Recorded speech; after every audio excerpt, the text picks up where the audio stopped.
There's a ripple in the market and it's making a statement.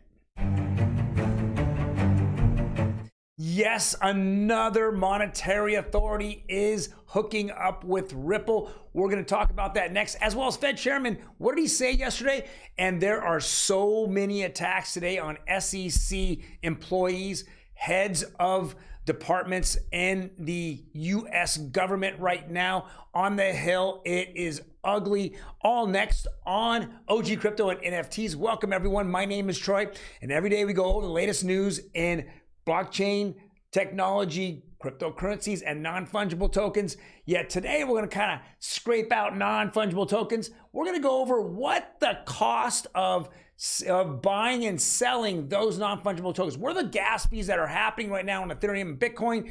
It's going to make you sick to your stomach and realize why Ethereum is just not working. Let's jump right into it. First article here, Ripple. And what Ripple did today, or actually last night, the San Francisco-based blockchain, Ripple, has secured a principal approval from the Monetary Authority of Singapore. The license lets the controversial company offer regulated digital payment token services. Wow. So last night, Garlinghouse came out and said this: as a majority global financial center, Singapore led the way in taking pragmatic, innovation first approach to crypto. We're incredibly proud of Ripple as one of the handful of firms, there's less than 20, Circle is one of them, to receive in-principle approval an MPI license for digital payment token services. Crazy, guys. Again, we continue to see the innovation and the adoption across the world outside of here in the United States. We're seeing Ripple move money and forge alliances. Now, a lot of people out there have been saying, well, yeah, what banks are is XRP being used with? What banks have Ripple being used? If you have to know the progress of what is going on. If you expect to get rich overnight with XRP or with Ethereum or Solana or Matic or Cardano, you guys are sorely misunderstood this market.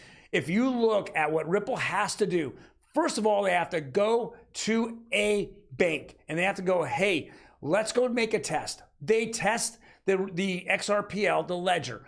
Then if the bank likes it, then what Ripple needs to do, and the bank needs to go to the government, whether it be the monetary authority, whether it be, the central bank, and they have to get approval that this is not a security, that this is a innovation in which they can regulate it without regulating it out of existence. So you have to get approval. Then they go back to the bank and then they retest it again, and then the bank starts using it. That's a process. It could take many, many months, absolutely could take many years. But think about it, okay? The company that gets CBDCs first are the ones that already have regulated approval and then goes to the banking system below it, right below it, and then is able to use it within the banking system. That's where the first mover Ripple has so much advantage over anything else that's out there. You're just not seeing anything else adopted even coming close. Yeah, all you XLM Stellar fans, well, I'm going to tell you right now, Stellar is not using the XLM coin over their system to transmit money back and forth. They're just dumping Stellar on the market so they can keep their business alive. They're using USDC. It's a known fact. It keeps coming out of their CEO's mouth. All right, let's jump into Fed Chairman Powell says Bitcoin has staying power as an asset class. I don't think he said Bitcoin. I think he said cryptocurrencies. So how are we going to know what he says? Let's go listen to him. This has got a market cap of around $1.1 trillion right now. It's been there for a bit. Do you acknowledge that this asset class has staying power in the U.S. economy? It appears to have some staying power. Of course, that 2.1 trillion was, what was that a year ago? A lot higher. Yeah, it's had some volatility in large measure due to the lack of legal clarity, and so hopefully this committee will help that. That's a big moment. Thank you very much, CoinDesk, for having this. I think there's quite a lot of different Twitter accounts that actually put this up.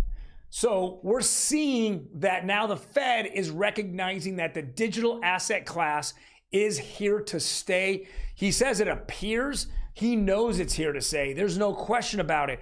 It's just the issue is regulation. Like we just talked about with Ripple in Singapore and in other parts of the world, you need to have clear rules out here in the United States for it to actually be adopted. Imagine that if it was already had clear rules, if the Senate, if Congress were to come up with rules and then signed by the president, this innovation would already be taking place. The only thing holding it back is our banking system, and they're obviously paying people off. There's no question about it. Within Congress. I know I'll diverse a little, or I'll do the little squirrel moment. Yesterday came out. It was a gentleman from BlackRock.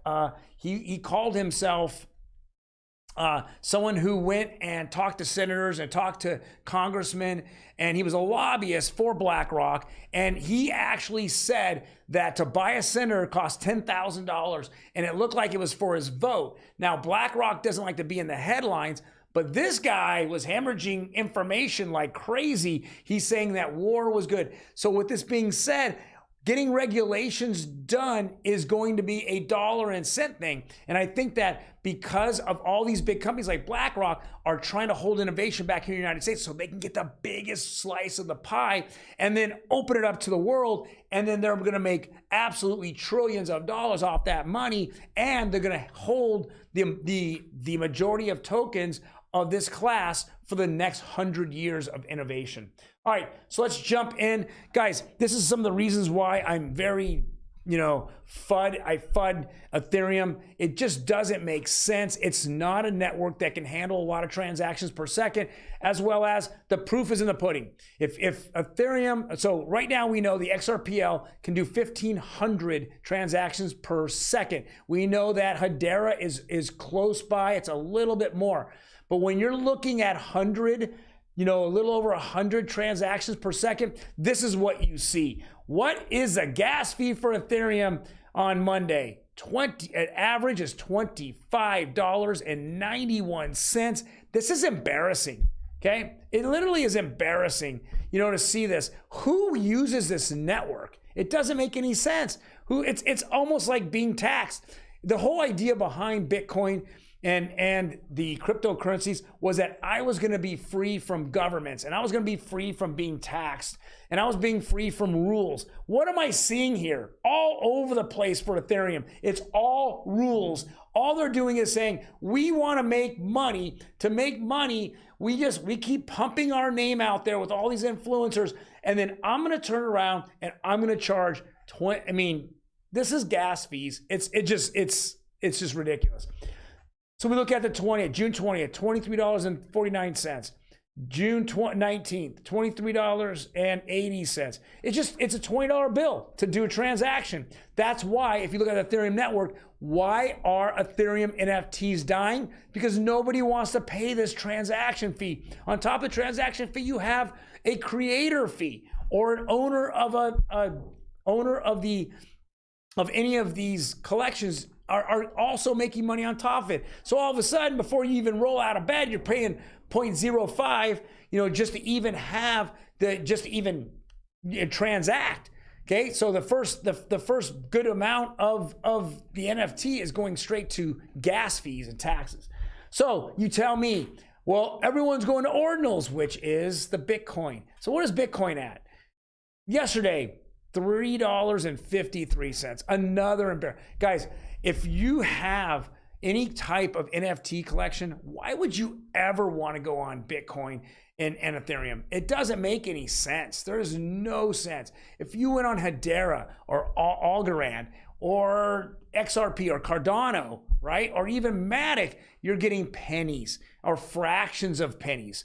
When you're transacting on Bitcoin, it's just more beating my chest and burning my money, right? That's all it is. It's a bunch of maxis out there who own Bitcoin that says, oh, we're the man, we're the myth, we're the legend, but you pay it for that. And that doesn't make any sense. The two largest cryptocurrencies out there are the biggest in my eyes, the biggest waste of time. They will never be adopted in mainstream in the respect that it will not move money from one point to the next in any type of secured fashion, any type of price-wise, doesn't make any sense. Nothing makes sense with these companies. All it is hype. It's just hype from the EEA or the Ethereum Foundation, as well as from all the Bitcoin maxis. They're just out there pumping this for their own purposes, while everybody here pays for the price for everything. So, well, thank you guys very much for joining me today. We're gonna go see what Bitcoin and Ethereum are tomorrow. Anyone has any comments, please leave them below. Otherwise, guys, you take care, and I will talk to you tomorrow.